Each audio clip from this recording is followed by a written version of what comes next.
Moving to S27, which is medical debt. And we have with us the treasurer for the state of Rhode Island. Welcome and thank you. No, thank you so much for the opportunity to share Rhode Island's experience with a medical debt program that was launched late last year and as of today has shown a lot of great success. I think this is a great bill that I'm happy to see Vermont consider. As we all know, we have someone either in our family or in our circle of friends, neighbors, etc., who have had a bad episode of a medical situation, and because of that, has piled on medical debt to the point where it's now becoming a burden on their health, but also on the quality of life that they're going to live for the next few years. And this is a great opportunity to alleviate that so that they can not only consider going for medical service again. We all know how important it is for our family and friends to seek medical services before it gets worse.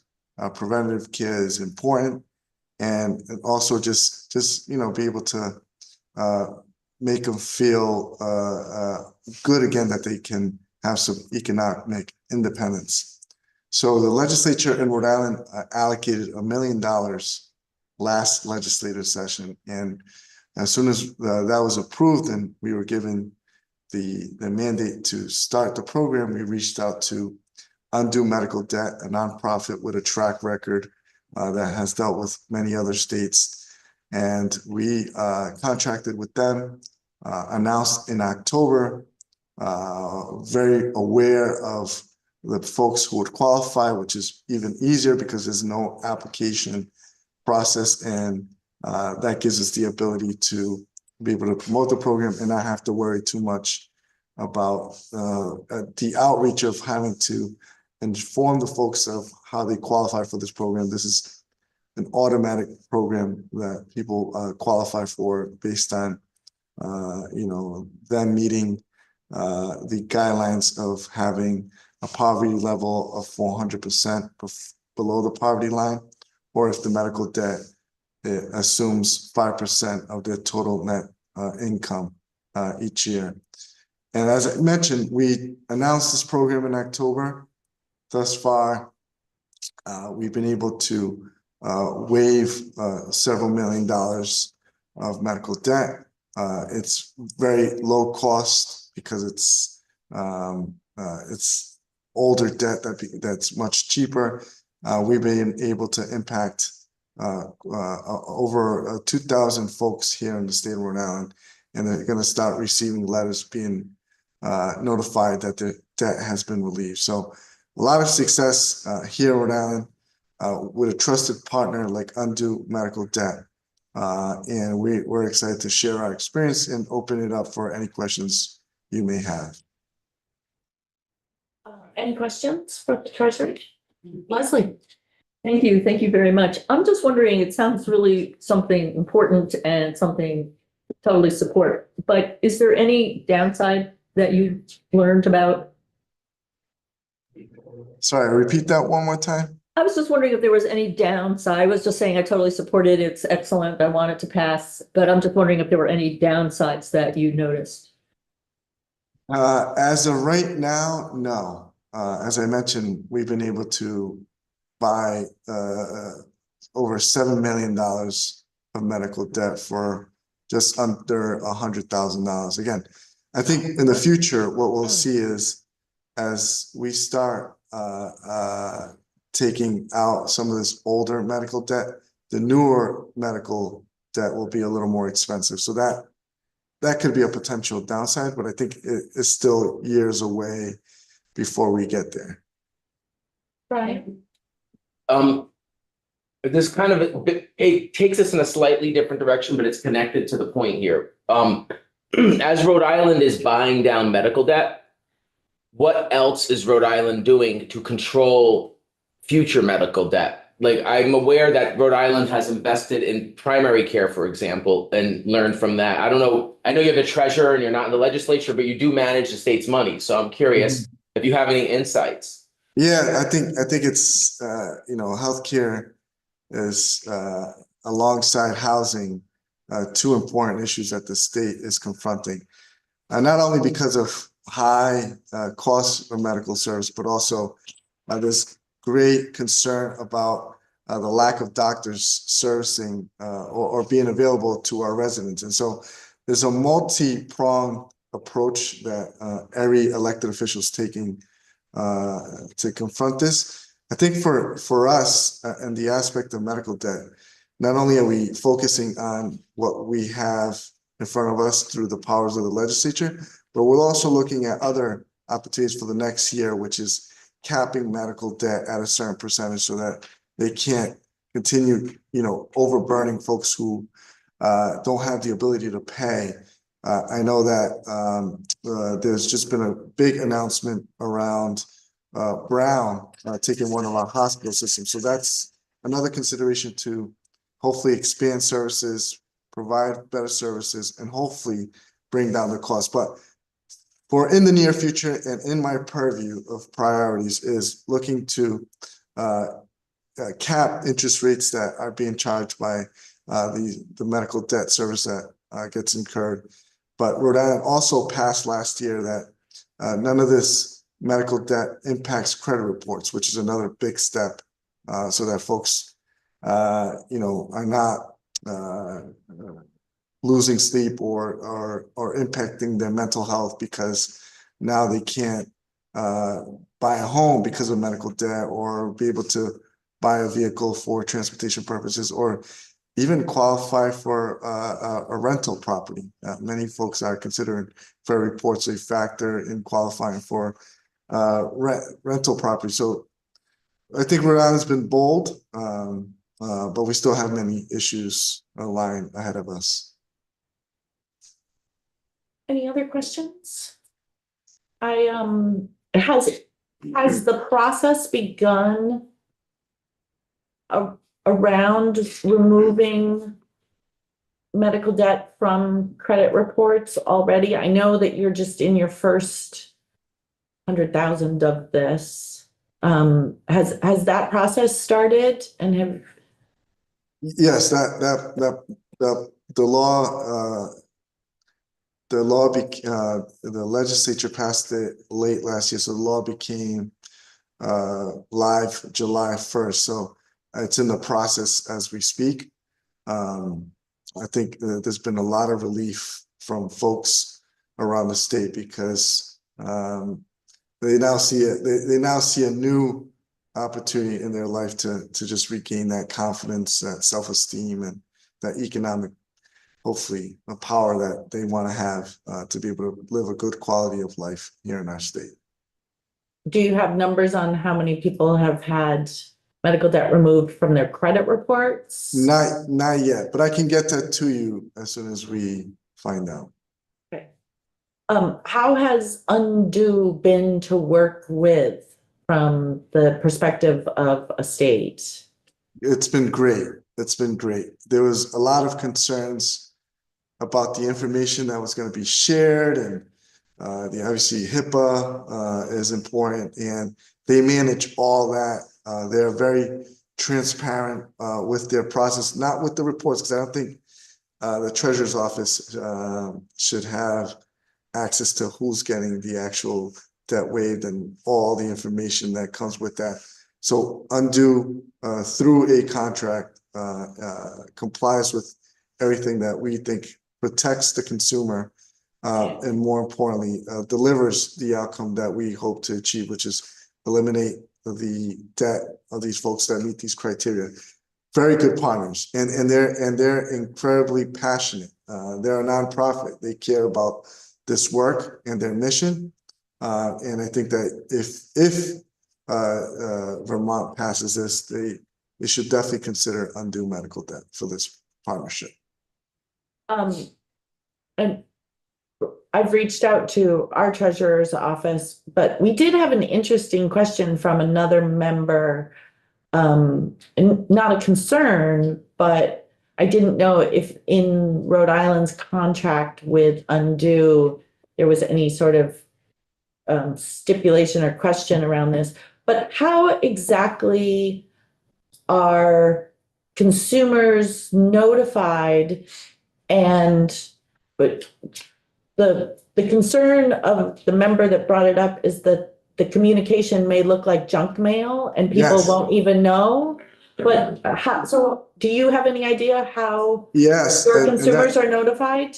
and that was a very big sticking point for me because I know the amount of mail that I get at my house and Yeah. it's confusing at times whether it's real or not. And so what Undo agreed was that they will put our seal of our state.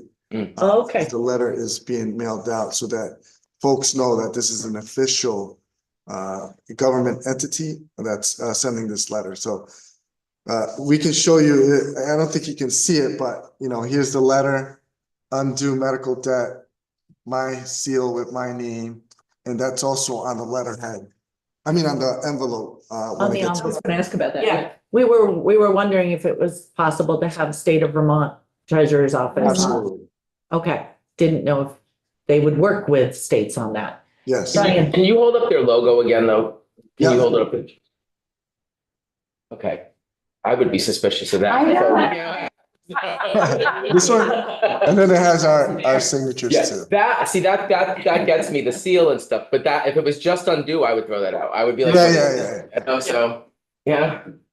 Mari, Did you also do any public service announcements in the media, We do. news, television, radio, social Well, media?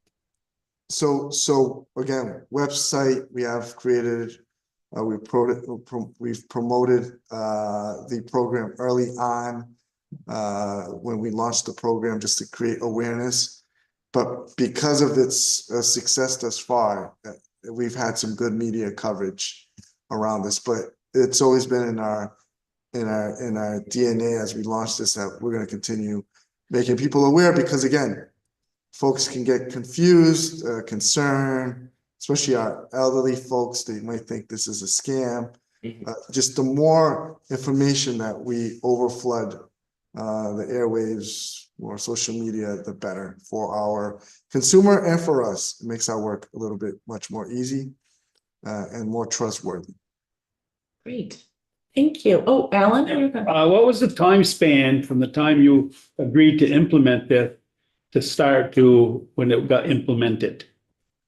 So we did a press conference late October and signed the contract right after that. And literally just in January, February, we started to see activity from Undo to the point where we felt comfortable announcing that $7 million had been waived by Undo to folks who had medical debt. So it's very fast. It's been so successful, I think, that we've gone back to the General Assembly to ask for another $1 million allocation. Again, as I mentioned earlier, I don't think we're there yet, but as we start buying more and more of this older debt, the newer debt gets a little more expensive. And I don't believe we're there yet, but just to create some consistency, we want this program to be ongoing. And I think it's a good public, I would say good public, I would say this is for the good for the public, you know, this is helpful, it helps. And what we hope is that outside of their economic burden, that this will now allow them to seek preventative care, which is more important. Well, thank you. Thank you for joining us. My pleasure. And we'll follow up on the credit information. Great. Thank you, Treasurer. All right, you be well. Thank you. Next we have Heather Baumer. Heather, you want to come on up?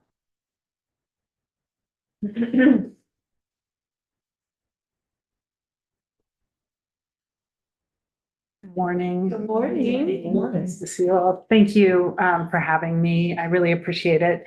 My name is Heather Bauman. I'm a phlebotomist at the University of Vermont Medical Center and a member of Support Staff United, as well as vice president of the AFT Vermont for Healthcare.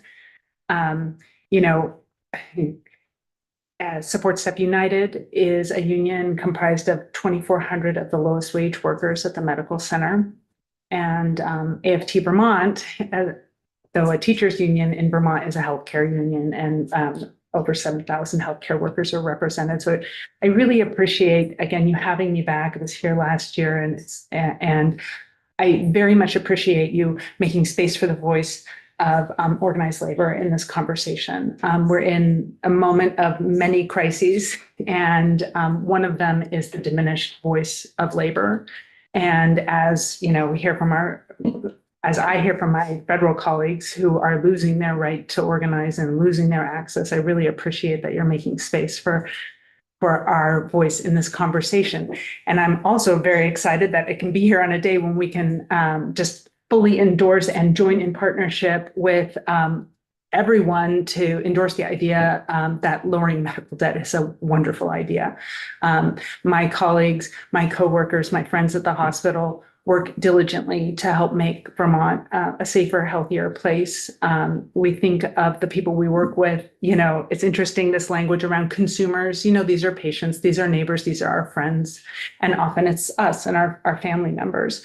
And we share in the struggle that Vermonters have, which is accessing primary care, accessing, you know, preventative care. And when we can't do that, and when we can't access affordable care, we go to the ED and we find ourselves in medical debt.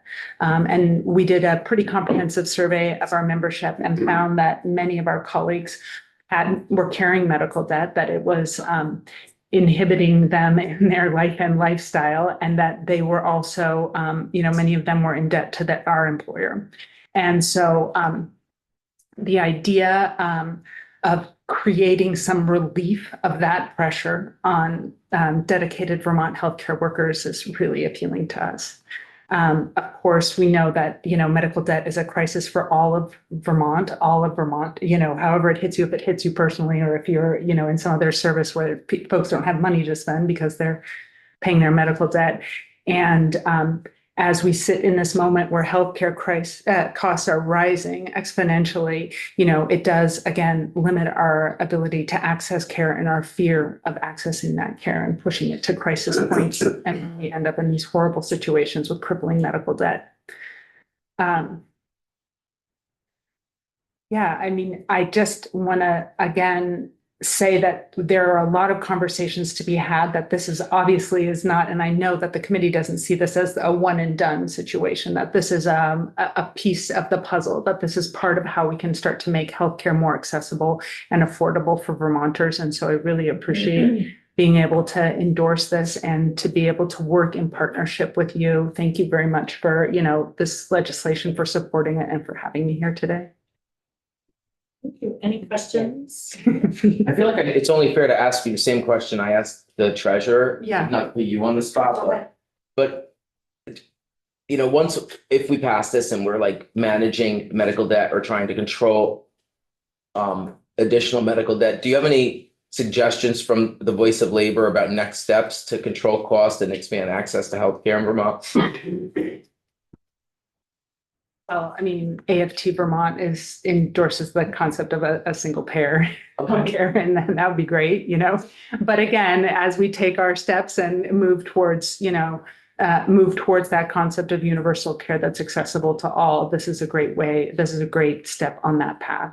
And again, this idea that you know, you have a bad episode and you find yourself in a moment where you've incurred medical debt. I mean, that's just living in a human body, right? Like, and that's going to happen to all of us, and we can't any of us avoid that. And again, it's not consumers, it's neighbors, it's colleagues, it's coworkers and family members that we need to look out for here. And this would be really helpful in doing that.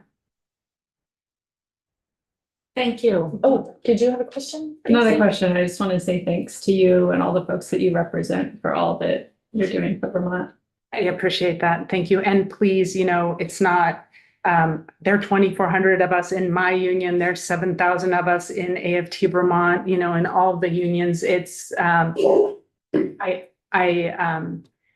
want to do my best to represent my colleagues in this situation, but I also want to, for you to include us in these conversations if you can find ways that, you know, because we do have some ideas and a lot of enthusiasm for finding solutions. So thank you. Thank you. Thank you. And next we have Liz Hart. Yeah, you want to come on up, Liz? Good morning, everyone. I'm going to share my screen, so I just logged on to the Zoom. My name is Liz Sharp. I am the Director of Community Economic Development and Food Security at Capstone Community Action, which is one of the 5 community actions in the state of Vermont. And I'm also an accredited financial counselor. So I'm here today to talk about the impact that medical debt and collections has on everyday people and how it affects their credit and just their financial well-being. Liz, can I interrupt you really briefly? Sure. Would you give us a synopsis of what Capstone does? Sure. We very rarely in this. I know, I don't think I've ever community, testified here. We don't get to see the community action networks, and frankly, I'm not sure we all know what they do, but. Sure. So we are, there are 5 community action network agencies across the state of Vermont. We cover every county in Vermont, and community actions are a national network. They started in the war on poverty with President Johnson. We are just celebrating our 60th year. What we offer are services for low and moderate income Vermonters. Those services range from Head Start, early childhood care is a big part of community action that employs about half of our employees at Capstone. So offering not just preschools, but also pregnancy and parenting services. At our agency, we also have a high school program that helps pregnant or at-risk parents get their high school diploma. We have weatherization. That's another big part of our program. So we weatherize homes for low-income folks. And that also employs a large percentage of employees for community action. We then offer programs, sort of emergency services programs. So housing, you may have heard that there's a housing bill right now that would potentially put the responsibility of housing all Vermonters on the Community Action Network. And so what we do currently is help folks who are homeless or at risk of being homeless find housing, either in the motel system or through transitional housing and eventually, hopefully, permanent housing. We have a food shelf, so I also oversee our food shelf. So we work with the Vermont Food Bank. We're a network partner of the Vermont Food Bank. And then we have what are called my economic development programs. So we have financial counseling, micro business development. So we work with folks who want to start a small business or who have a small business and help them be successful in that. And we offer one-on-one counseling as well as classes that are all free for folks. The same goes for our financial counseling. We do one-on-one personal finance as well as workshops. And then we have our volunteer income tax assistance program, which we are currently in the throes of doing taxes for folks. And all of those programs that are mentioned are more or less statewide. NECA is the only, Northeast Community Action is the only one without weatherization, but they work with NEDO. And we do things like utility assistance, live heat. We, as you probably imagine, are facing some very serious cuts. I just read last night that the Trump administration fired the entire live heat. Entire what? Live heat, low-income housing, low-income heating assistance program. So we don't know what the impacts are going to be. Community Action works with something called a Community Services Block Grant, which has been around for the 60 years. That is at risk of being cut in the next budget. We are funded through September But there are a lot of unknowns right now in the community action world, unfortunately. Yeah, you're welcome. I'm happy to. Cooking program, so. Yes, we have something. Yeah, that's another program I oversee. There's a lot of programs there. Community Kitchen Academy, and that is a workforce development training program. And we have students who are trained in the culinary skills. It's a 9-week program, and they're also making meals for our food shelf, which is a really cool partnership. And that's also a partnership of the Vermont Food Bank. Okay, so I'm going to share my screen. Here we go. You weren't involved in that junior Iron Chef thing, were you? I was when my kids went to Rumney. I used to be, full disclosure, the school cook at Rumney. And we did that. That was fun. A long time ago. Do you have a question? I'm just curious about your funding because I'm worried about funding. Yeah, me too. So what percent of how can you like summarize very quickly where your funding sources are? And if like I come from the southern part of the state, Yeah. so we have SEPCA, you have, and Yeah. is it similar? Is it? Yeah, so we all, depending on, so there's housing grants, there's federal housing grants that we get. Head Start is one of the biggest federal grants that we get, as well as weatherization. So those are the biggies.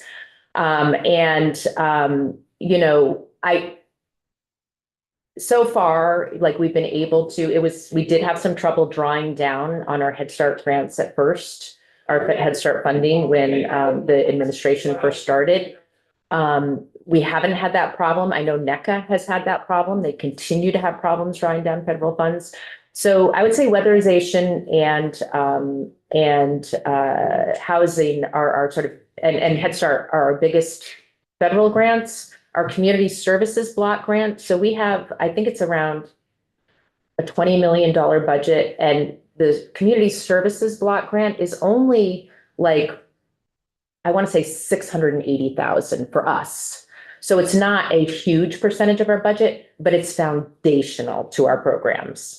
It funds sort of program managers, it funds discretionary work that we can do. And it is literally the backbone of a community action agency. Without that funding, I'm not entirely sure how we would have to be extremely bare bones, sort of skeleton crew. I don't know.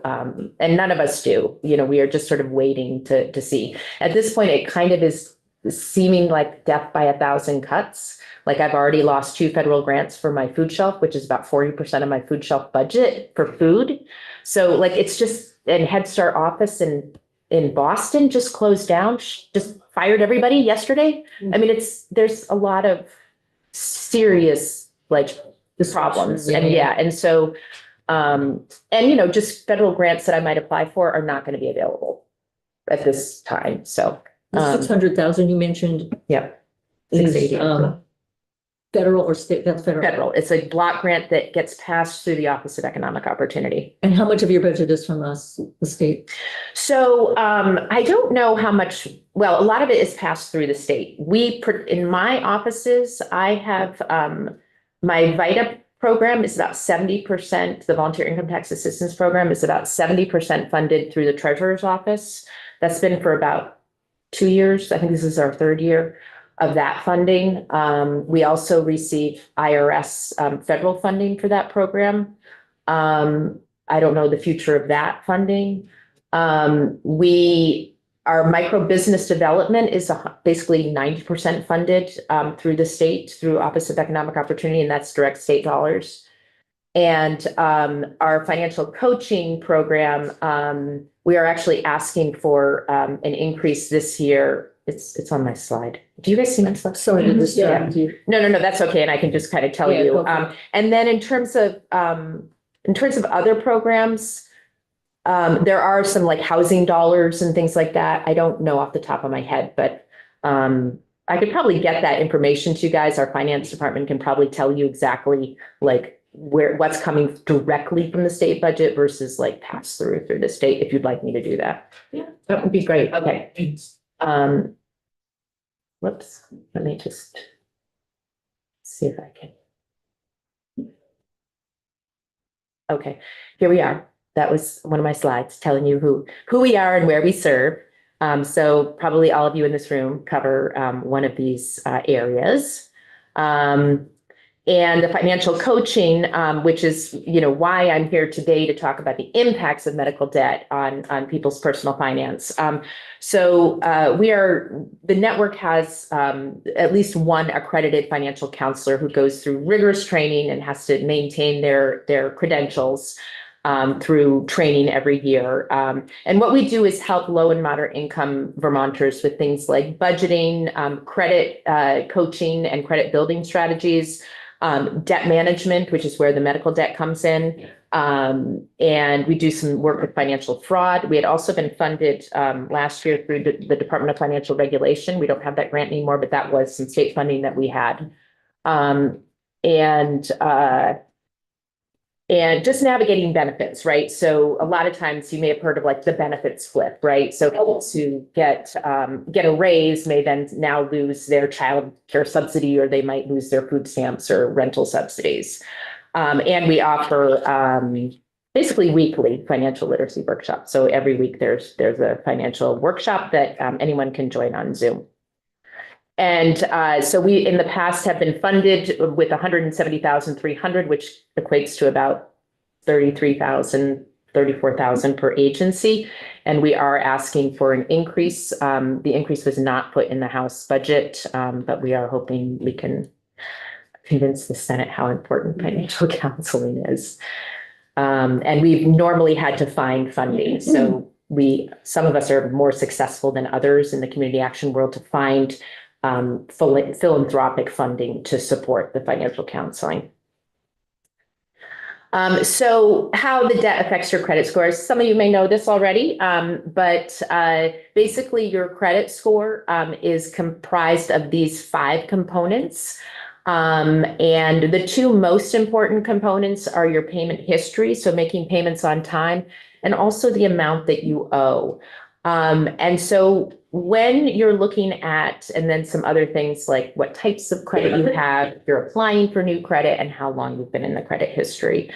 So when you're thinking about something like medical debt, these 2, which have the highest percentage, really impact someone's credit score. And that would be 65% of their score is based on their payment history. So if you have medical debt and collections, you're not in payments, that's poor payment history. And if it's a large amount in particular, or really any amount compared to potentially what other kind of debt you have on there, that will affect your score in terms of your amount owed. So folks really do get heavily impacted on their credit report when they have medical debt and collections. And as the treasurer of Rhode Island mentioned, there's reasons why credit matters, right? So things like an apartment rental application, getting a conventional loan, interest rates on your loans, and even employment. Some people check, your credit for employment, your car insurance, your home insurance. Anytime you're looking for that kind of insurance, they're checking your credit report, and your premiums will go up if you don't have a good credit score. And, most importantly, things like generational wealth and buying a home. If you have medical debt that's affecting your credit score, you're not able to take those steps to improve your financial well-being. You probably know this already from some of the literature you've read, but medical debt is the largest source of debt reported to collection agencies. And I got this information from Commonwealth Fund, which is an organization that we trust. And, I was actually pretty surprised to see some of these statistics, that 15 million people have $49 billion worth of credit. I mean, that's a lot of money. And that 32% report that medical debt from hospital care affected their credit rating. And I will just, on a personal note, say that as you mentioned in your testimony, that this hits every one of us, right? My sister 10 years ago had a stroke at age 50, and they literally have millions of dollars in debt, the family does. And they can't file bankruptcy because they also own a landscaping business, and they just have it sit on their credit report because there's nothing they can't pay $1 million worth of medical debt. And my sister's still alive and still needing lots of care. They had to spend down everything, their retirement, everything, and start building back up at age 50. So it's real, like it affects all of us in some way, shape, or form.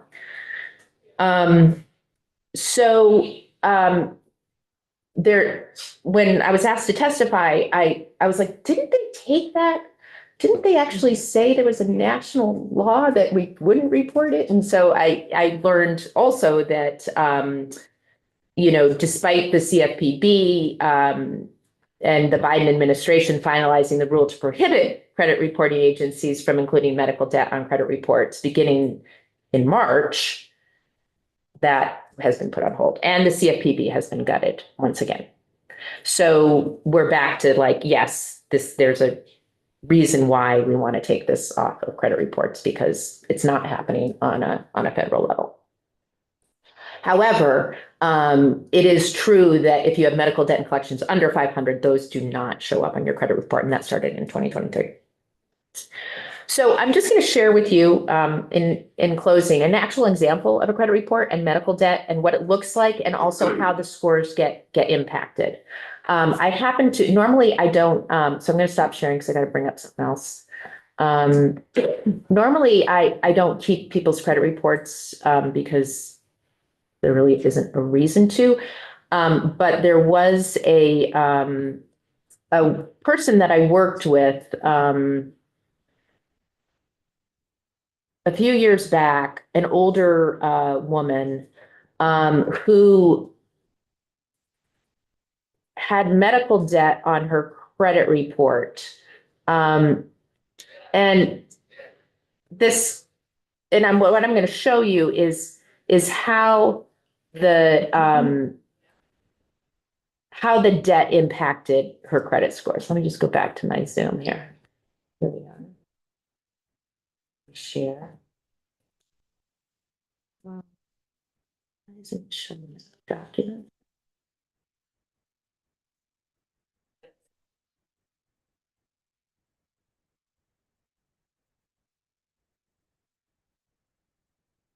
I still don't yet.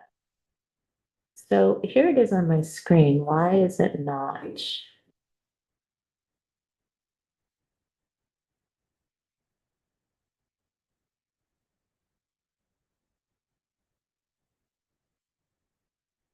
Yeah. Okay, it is. Okay. Can everybody see this? Okay. So this was before the $500, if it's less than $500. But I need to tell you a quick story about this woman. This wasn't her medical debt. This was someone else's. And there was this, and it took a lot of investigating to figure out what was happening. But what ended up happening was that the woman that I was working with, who happened to be an older woman who was so influenced by scams. Like she was someone who would answer any phone call and give out all her information and stuff. And she would call me and say, "Is this real?" And I'd be like, "No, this isn't." So that it happened to her was like, oh, it just was an insult. I was like, how could this happen? Like, it didn't make sense. But what ended up happening was her social security number was the same number as someone's medical number, like record number. And so this other person in another part of the country had a ton of medical bills that were being put on my client's credit report. So I was able to help her get them off. And so by showing you this example, you'll see how scores get affected by having medical bills get taken off of a credit report. So it started that she had a bad score of 556, and you'll see that she had 7 things in collections. So I'm just gonna, scroll down here. And she, so you'll see right here, this is just what a credit report looks like. I took out names and dates and things like that. That it's like a medical debt that's in a collection agency. So up at the top, it says Rev Rec Corp. That's the collection agency, and it came originally from a hospital. So she's got these small amounts, 553, 117, all these little small amounts, right?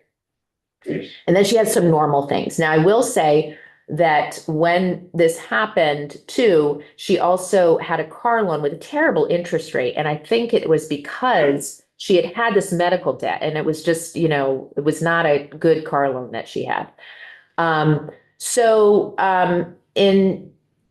For some reason, oh yeah, so then I think I was able to get those off. And so her score only went up slightly because they were small amounts and maybe it wasn't, hadn't been off long enough, but this was 5 months later. She still had a fairly bad score, but it went up by about, 40 points or something. But she had one thing in collections, and this was new. This was $21,000 worth of medical debt that came on her credit report through a different collection agency, Paragon. And so after working and getting that off, so this was what? This was the 10th month of 2020.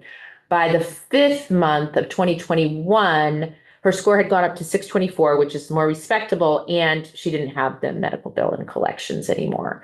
So this kind of goes to your question about like, how long does it take? And honestly, it doesn't, because here's another thing. I didn't tell you this, but this happened again, right? Like I pulled her credit a year later and it was back on, and then it finally came back off. So there's a little bit of back and forth of confusion, but we finally solved it and it hasn't been on for years. But after making a phone call and having it be removed and the story within a month, it was off her credit report. And as soon as it's off a credit report within a cycle, your score will go up.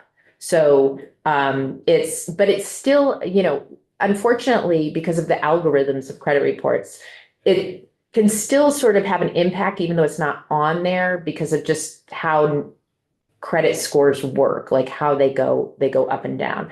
They can go down really fast, right? By making a 30-day or more late payment.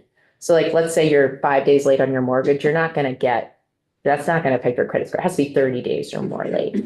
And so your score could go down by like 60 to 100 points, depending on what it is.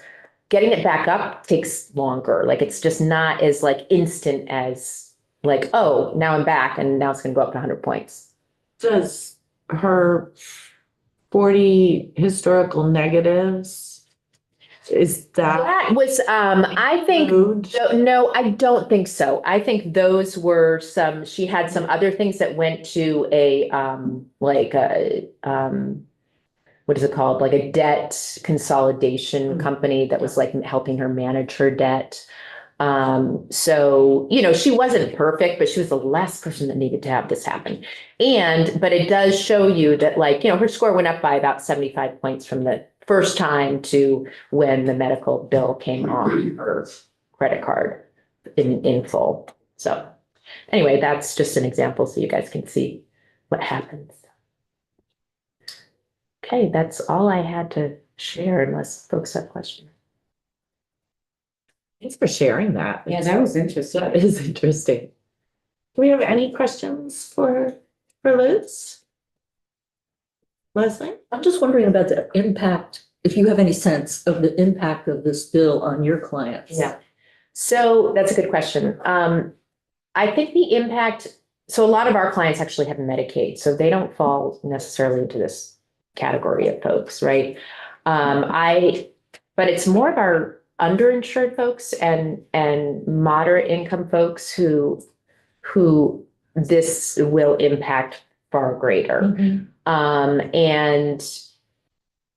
For our low income folks who are in Medicaid and who have poor credit, medical debt doesn't show up on their credit reports because they just don't have it unless, they were in between getting, insured, which is also, you will see that as well. And even what you said about your colleagues, I have something like a $5,000 deductible. And when I get a bill for $1,200, I can pay it, but I literally ask myself, how do people who live paycheck to paycheck, who've got young kids and have to pay for all this, how do they pay a $1,200 bill? And they often don't, right? They just put it aside. One of the things that we do as a agency is actually guide people to work directly with their hospitals before it goes to collections, because we do have certainly people who, have bills that they haven't paid for medical bills. And so, a lot of them don't know that they can negotiate their bills with the hospital. And so that's sort of the first thing we do is send them there and say, try to work out a payment plan or try to get something, get a lower payment so that you're not put into collections. And how successful is that? It's successful for sure. And, again, the hospital doesn't get necessarily the full amount and they need money. Like they're not, they definitely need to get their bills paid. And, I think this bill in particular, is it a bill? Is that what I call it? Yeah. This bill in particular, I think, the hospitals would never have gotten anything out of anyone, right? And so they may not be getting that much, but they're getting something, right? And that's better than nothing. And I think it's a real win for the client, for the patient who, it's not just your credit report, it's your physical health, right? It's the stress. When I was doing full-time financial counseling, I would literally come home and say to my family, today was a good day. Nobody cried because people would be so stressed out about their finances and their debt. It weighs on people, right? And it causes an emotional and physical toll on people. And so, I just think this is definitely a win for everybody. So. Thank you. You're welcome. Thank you. Thank you. And thank you for asking about community action. I'm glad I was able to share a little bit of information. As you were talking, I'm realizing that I don't think we've ever had any of the community action networks in here, and all the things that you touch It affects health. do affect health. Yeah. I'm like, Yeah, it's definitely very true. And we should probably have you in again. okay, well, I'm happy to go come. in depth. Yeah, I'm really happy to some share. of the important things. Okay, great. Thank you for having me. I'm going to lead my meeting now. Thank you. Welcome. Thank you for your work. You're welcome. Thank you for your work. And we have Charlie.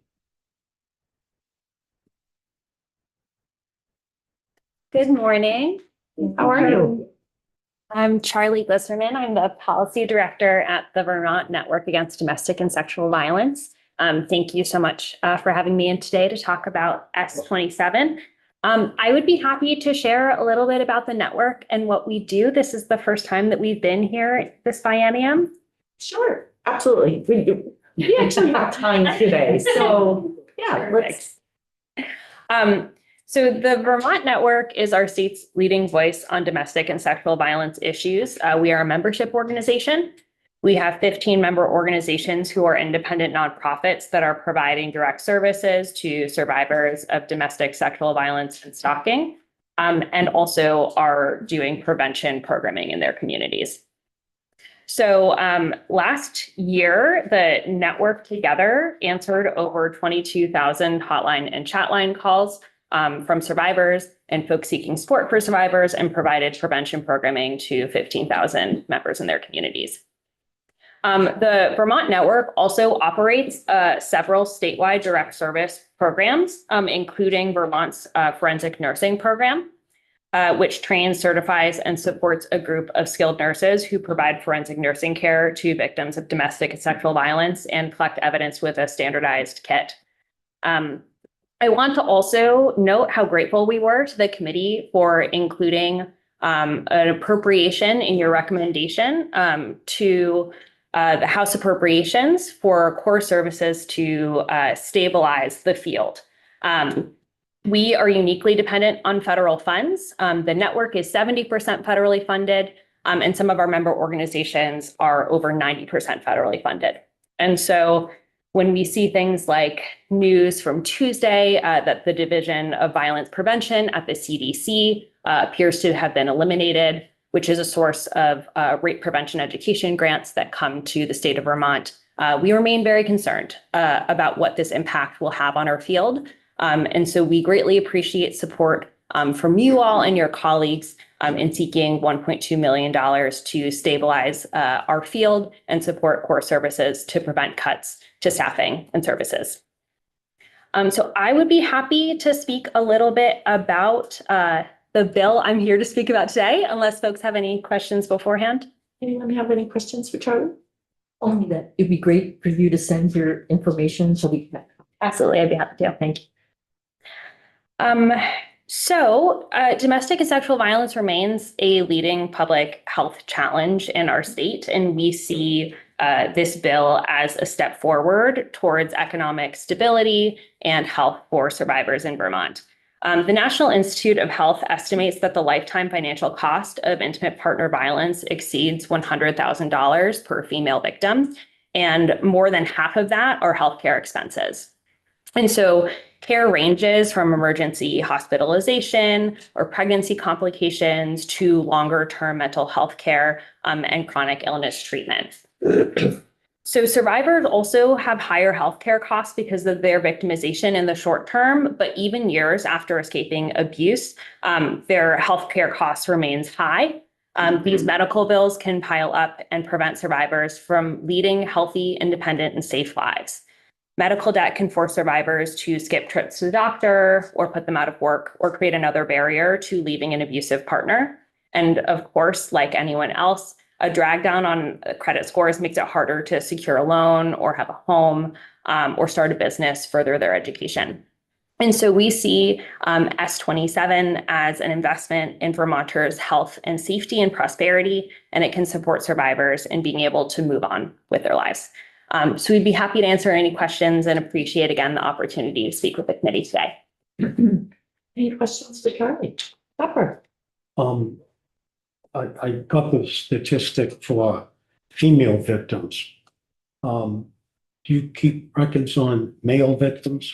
So this is from the National Institute of Health. So it's a national statistic, not Vermont specific. I believe I can follow up with a number. I believe the number is close to 30,000 for male victims. Interesting. Mm-hmm. And, I think that can result from a number of different sources. For example, a difference in the level of physical injury or the cost related to pregnancy complications that are specific to female victims. Yeah, right. Thank you. Any other? Daisy, did you have a question? I don't really know how to phrase it, but I'm curious about the cost to our economy if a partner is unable to leave an abusive relationship because they lack the credit to rent a place and, achieve independence and get their own job and, achieve independence. I don't know what statistics or if you could speak to that a little bit, but I know there's so much more significant impacts to society with that credit score piece, especially. Mm-hmm. Absolutely. So of course, there's like a very significant human cost to that experience. And as far as an economic cost, I do know the Vermont Network did a study, I believe in 2021, around the public cost of intimate partner violence. So I would be happy to follow up with some data from that report. But the economic cost to the state and to the economy as a whole is quite significant, from a survivor not being able to work in a formal economy, to healthcare costs, to the services needed for survivors in courts and healthcare. And so, it has a very significant economic cost in addition to human elements. Yeah, that's great. I would love to see the report. Look for it. If you've done any measures around sort of financial dependency and domestic violence, Mm-hmm. seeking help. Yes, absolutely. I mean, economic instability as well as a lack of housing remain primary barriers to a survivor escaping an abusive partner. And there's plenty of data that I can share to speak to those points. Great. Thank you. Any other questions? Charlotte, Leslie? Well, no, actually, I have a question for Lloyd. Okay. Well, thank you. Thank you very much. Thank you so much for your work, Charlie. We'll see you Yeah. tomorrow also. Look forward to it. Leslie, did you have a? I'm just reading the bill and I understand the impact on people who suffer from domestic violence, but is there a specific reference in the bill to that or am I missing that? Just need clarification. Jen Kirby, Office of Legislative Counsel, there's nothing in the bill. The bill is really focused on household income or percentage of household income as it relates to the amount of medical debt and the outstanding debt. So it just means that particular population may be more at risk and that's why we're hearing about it. Is that, I'm just trying to get it in context. The chair, I'm sorry. choice to hear. I was reading something. What was the question? I'm just looking to make sure I understand the impact of this on that particular population that we're hearing about right now. I think that the bill probably as written was not addressed towards that. It seems broader. I just think it's a Broader. subset, right? And I'm Yeah. just understanding, just got it. Right, I didn't see think it language varies about it. About various constituencies who may be. More impacted. Maybe Well, that's what you were that's saying too. one. Okay, I get it. Thank you. All right, so we're done for the morning. We have a very long lunch. And then we have floor at 1. And after the floor, so if we can be here 15 minutes after the floor. And we have S27, which is this bill. And we're gonna go through the bill, possible vote on it. Unless there's anyone who has any concerns about somebody else they would like to hear from. Okay, and then S18 and additionally S30, and then we'll be done for the day. All right, so we'll see you 15